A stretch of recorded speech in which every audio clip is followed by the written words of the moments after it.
Hello and welcome, it's Ruth here at Artful Stampin'. Today I'm taking part in the Stampin' Sunday blog hop, and we've been asked to use some new products from the upcoming autumn-winter catalogue.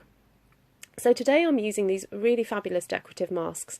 They're new in the September catalogue and have 4 different designs. There's this lovely tree one, dots and so on, and they're called the decorative patterned masks, I think. And I've chosen to use around 4 colours for this, and I'm making what I would call a one sheet wonder, so just decorating a whole sheet of A4 cardstock and then going to be cutting it up to make a card or a couple of cards and a couple of notebook covers. So to start out with, I use the shimmer white cardstock and use these blending brushes that are actually makeup brushes that I purchased from Amazon, and then I use the decorative masks over the top of the paper after I had kind of blended a little bit of the petal pink and a little bit of the seaside spray, so that the paper wasn't just kind of really plain white. So I picked out areas kind of fairly randomly, but not, kind of sporadic, but with the aim to kind of cover up the whole pattern eventually. So then I had a play with this tree stencil and realised that because of the design of it, it actually makes it a little bit tricky to sponge. So I used some repositionable spray that I've had for ages, and then sprayed it on and left it to dry.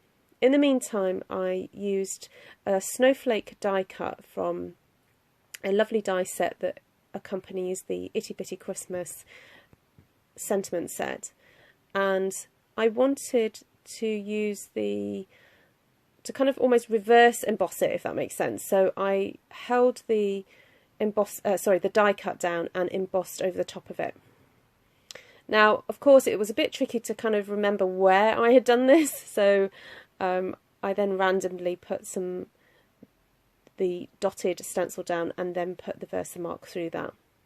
So I was having really a good play with embossing and inking, and just wanted to create a bit of a mixed media effect kind of sheet.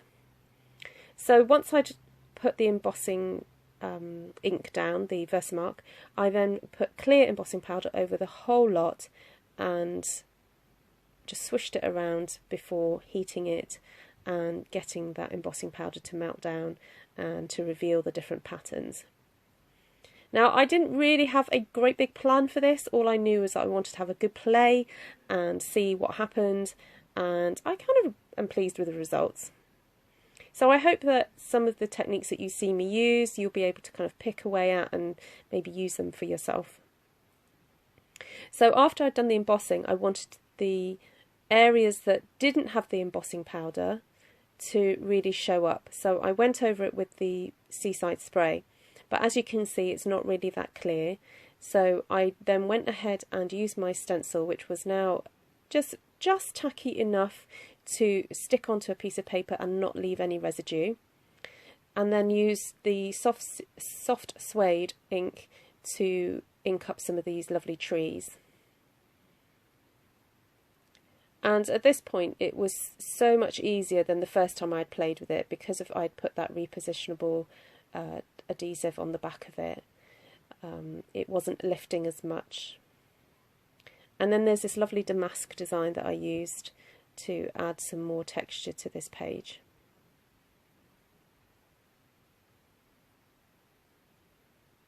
And it was quite easy to reposition the stencil as I went along so that it went across the page. I just kind of realigned the pattern and went for it. Then I decided to use the Pretty Peacock ink to highlight the Versamarked areas, the areas where the clear embossing was and the snowflakes prior. So I just went ahead and just went over and over it until I could really see what was happening. Then I grabbed a tissue and removed the excess ink off the top of the embossed areas.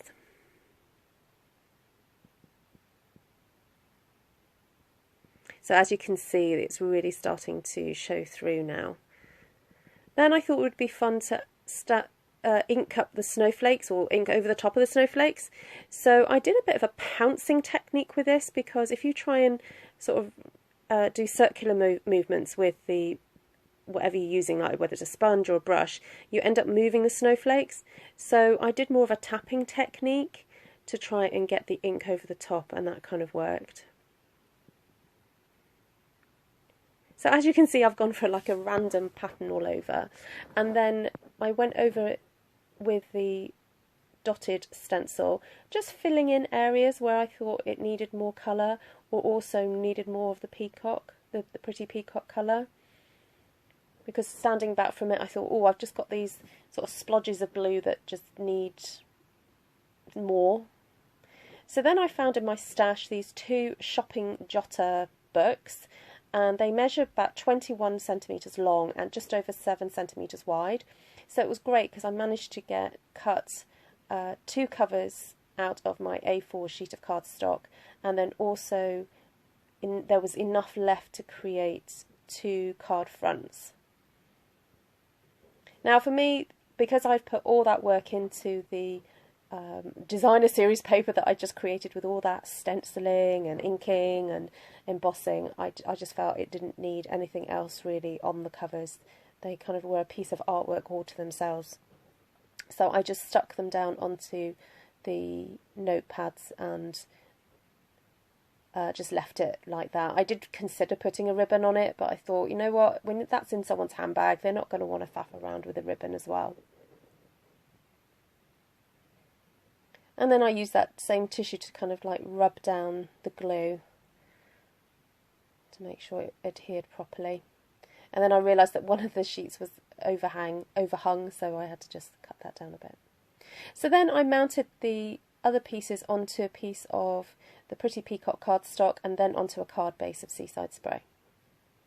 So if you'd like to see some of the other blog hoppers, please go to my website artfulstampin.co.uk and check out the list of all the other demonstrators that have taken part, and I hope you've been inspired to create your own designer series paper. Well, take care for now and see you soon. Bye!